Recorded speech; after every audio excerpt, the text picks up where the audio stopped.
Thanks for choosing this free Anfield Index podcast. If you'd prefer to listen to this or any of our other shows without adverts, then now's the time to check out Anfield Index Pro. With AI Pro, you can supercharge your entire listening experience. You'll not only get all of our podcasts without the ads, but you'll have them far faster with our quick publish feature available exclusively for subscribers. AI Pro also puts you in the heart of our sound studio, with an option to listen to many of our shows live and interact with the podcasters in real time as the shows are recording. Upgrading couldn't be easier. AI Pro is available on all popular podcast platforms, and we have our own apps for Apple and Android. Just head on over to AnfieldIndexPro.com and get started today. Hello and welcome to the Daily Red, your lunchtime catch-up on all things Liverpool FC on a Friday where we are very much in celebration mode ahead of Liverpool versus Newcastle. We are celebrating for two reasons. Number one, Jurgen Klopp extending his contract, committing his future to the club. He will stay at Liverpool until at least 2026. And I do emphasize the words at least, because there is an option to extend it further. Klopp wasn't looking for a pay rise, wasn't looking for anything else. He is committed to this club. And I don't think 2026 will be the end of it either. He'll only be 59 at that point. Who knows? Who knows? He might be here for 2, 3, 4, 5 more years after that. It's a good time to be a Red. And we have Mrs. Ula Klopp to thank in part. Klopp said they were sitting around the kitchen table and it was her who sparked the conversation. I don't think we'll leave here in 2024. So he had a conversation with her. Then he had a conversation with Pep Lijnders. Lijnders was on board. I think that's massively important. Obviously, a lot of people have floated the idea of Lijnders as a successor to Klopp, and maybe he will be. But 2024 was not going to be the time for him. 2026, maybe. 2034 sounds about right, doesn't it? Klopp till then. He'll be 67. He can retire at that point. And then Lijnders will take over. Lijnders will only be 51. We could get a good 10 years out of him. That's fine. It's absolutely fine. The only thing that matters is that these men are committed to the club.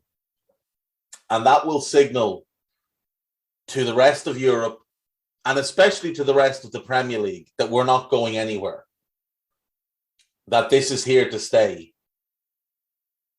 And it's going to signal to players that Liverpool is a destination with a manager committed long-term, with world-class players committed long-term.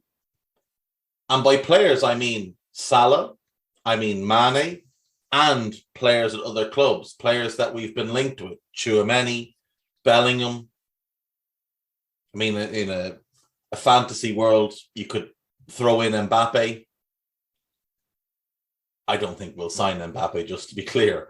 But, you know, every other player has to be now turning their head to Liverpool and going, well, they're one of the two best teams in Europe right now. They have a chance to do something no one's ever done. And most of the key pieces are going to be there long term and are going to still be great for many years to come. Alisson Becker is going to be great for 4, 5, 6 more years. Virgil the same. Why wouldn't Virgil stay great when we see what Thiago Silva is doing? And Thiago Silva has never been in his life as good as Virgil. But Manuel Neuer is 36. He's still great. So again, why can't Alisson stay great like that? Alisson's every bit as good as Neuer was in his prime. Thiago's 31. You look at Luka Modric at 36, almost 37, and you think, well, why can't he do that?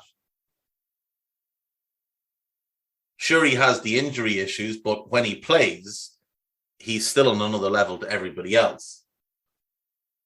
Talked about Salah before, my belief that there's no reason he can't continue doing what it is that he's doing right up until the age of 35, 36.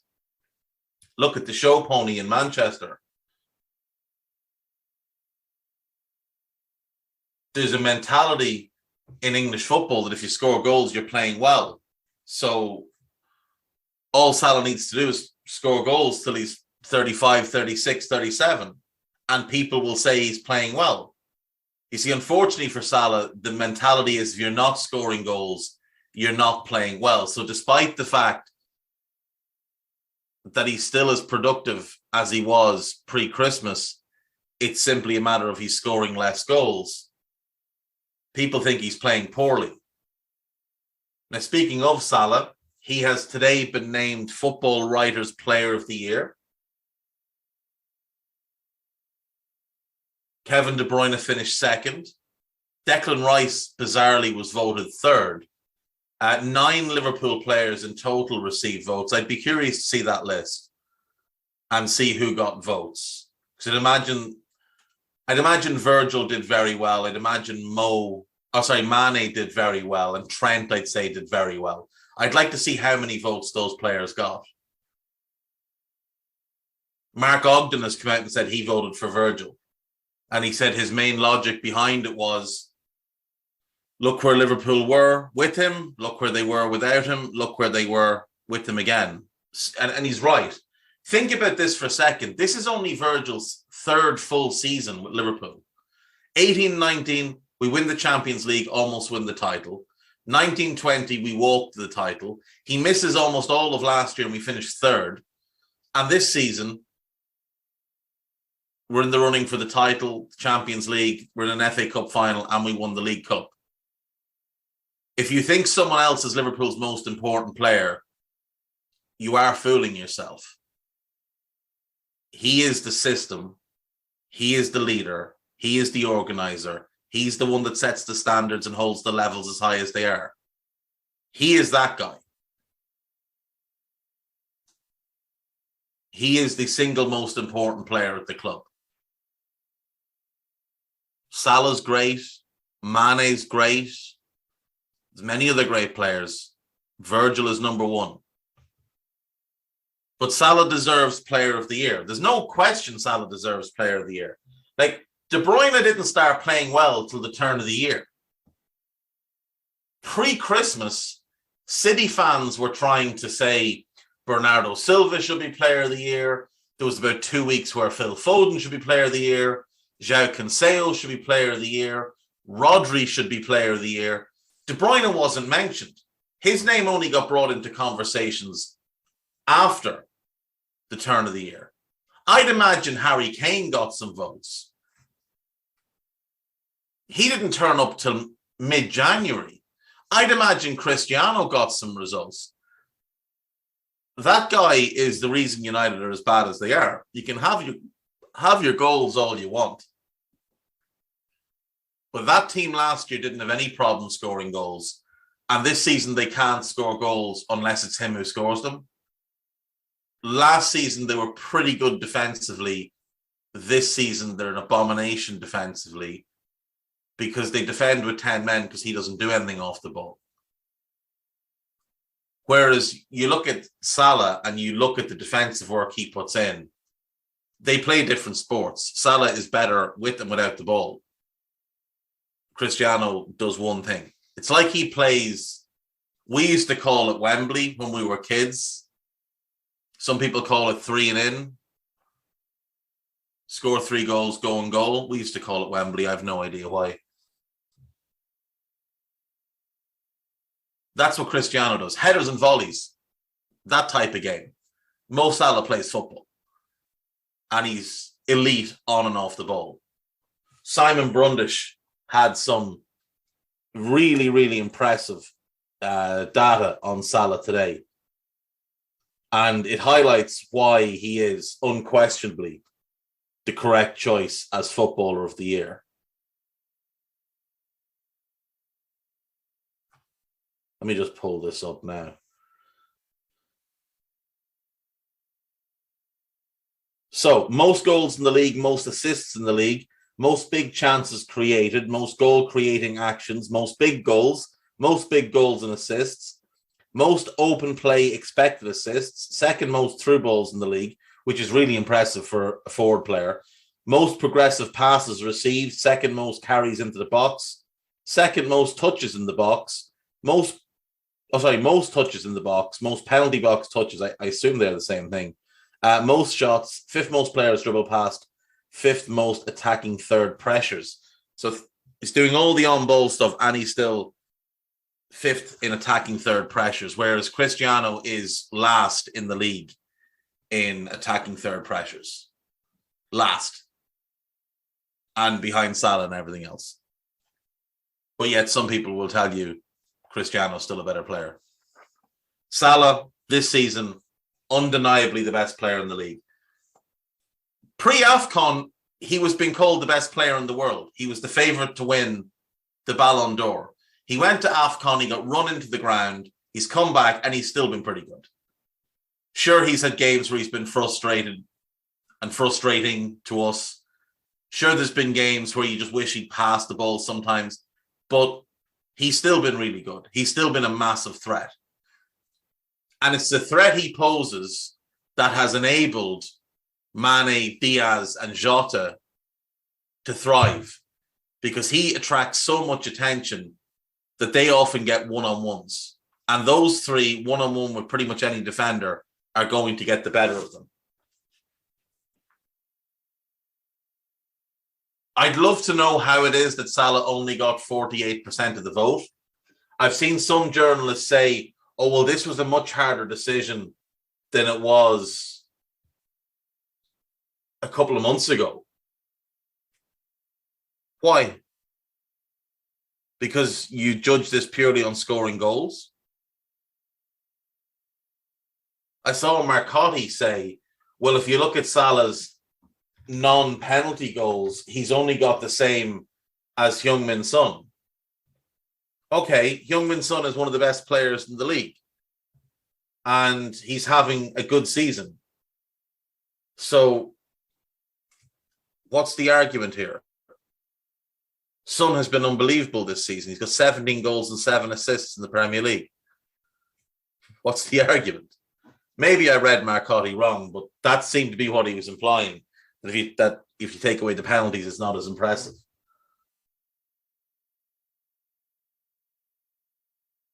Anyway, look, we are in a really good spot right now.